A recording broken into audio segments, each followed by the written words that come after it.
Now, barely a week goes by without some new fitness craze claiming to be the ultimate quick fix. But today, we're trying out an exercise that promises to work out your body and mind in total. Yeah, sorry, I was just putting the tablet down there. Too heavy, too heavy weight. Sorry. We might need our hands. Weightlifting. Before anything, we go any further, you've got to take a personal look here at our personal trainer. It's Julie Buckley's six-pack, and that apparently, that's all fabric conditioner that's done that. She's here to show us how to add some simple weightlifting moves to our daily routines using normal household items. So you, first of all, who's saying that you're training to do marathons, endurance, but in actual fact, your body gets used to that sort of training. Yeah, and it's... For a lot of people, they come to me wanting to shed fat is the main goal people come to personal trainers for nowadays. And running can help with that to a certain extent, but if you neglect building your strength, then you can actually lose muscle tissue, which slows down your metabolic rate, which means you're burning fewer calories when you're exercising and even when you're at rest. So what sort of changes did you make then? So you went from sort of doing lots of cardiovascular running... Yeah, I went really over the top with running. Well, some people it suits, but... So what happened for me was I wanted to shed some fat and shape up, so I started running, got the bug, trained for a marathon. And after a few months of the running training, I just wasn't really seeing any progress, any changes in my body, and my body fat levels were staying the same. So I did what most people do, is I kept on increasing the distance, thinking, oh, well, running worked, so more running. The more I ended up doing, I think the most I ever run was a 50-mile ultramarathon. Wow. And I still didn't kind of get the results I wanted. And in the end, I got quite ill. I overtrained. So after a period of rest, I decided to take a new approach, and that's when I started picking up heavy things. And so this, you say, has had a greater effect on you. Yeah. The scrabbling you can hear, by the way, is puppies' feet on this floor. If you're wondering what in, we've got loads of puppies in today, and they're all skidding around on the floor. So that's what you can hear. So this is what helps. Well, I've got to be honest. I mean, my training now at home is with weight. Yeah, intense. But for a beginner, you can certainly get, you know, a decent strength workout for starters, and while you're learning the technique with things from around the house. Yeah. So you've got here 2 bottles of fabric softener. Yeah. So these would be about...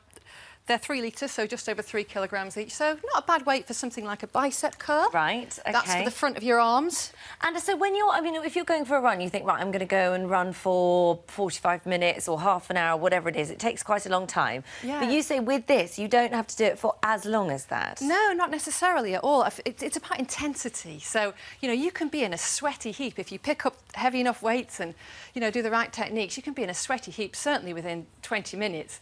And then during that recovery time, then your body's still burning more fat. So how many of these would you do, for example? Well, it really depends on the individual. I would say if someone can do... Once you get to the stage where you can do about 15 reps, I'd pick up something heavier. So that's... So you've got to keep pushing yourself forward. What about protecting your back? Because you've got to be very aware of your back of these things, Sure. Yeah, so at all times. So, yeah, go ahead. Coach me.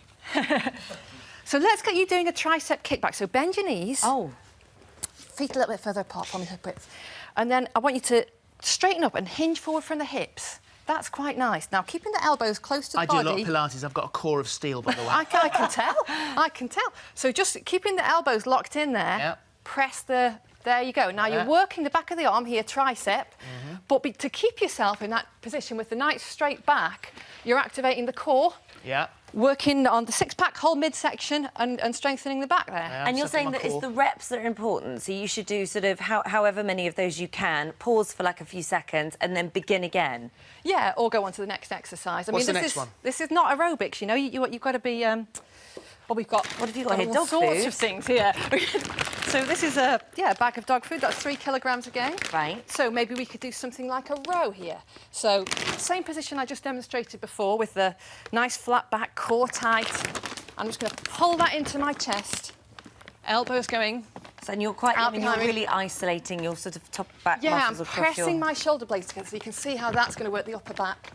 But again, the whole upper section of the body is getting engaged and there. Next one. And you've got potatoes next. I've got potatoes.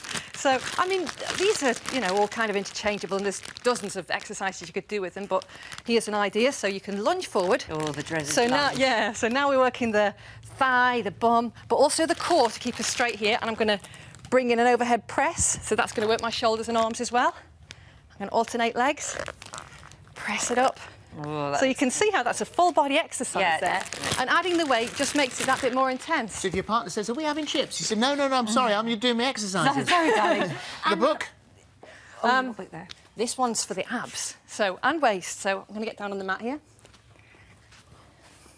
Beginners can have their feet resting on the floor, but what you want to do is lean back so that you really feel the core engaged, and then you can move the object from side to side like that. That's going to work the waist. And if you're a bit more advanced, like Philip, you can I do that. lift the feet. Can you do that? Yeah, not with a book, but I do that. Yeah, absolutely. Yeah. Very good. And we saw you doing at the beginning with the toolbox. What's that?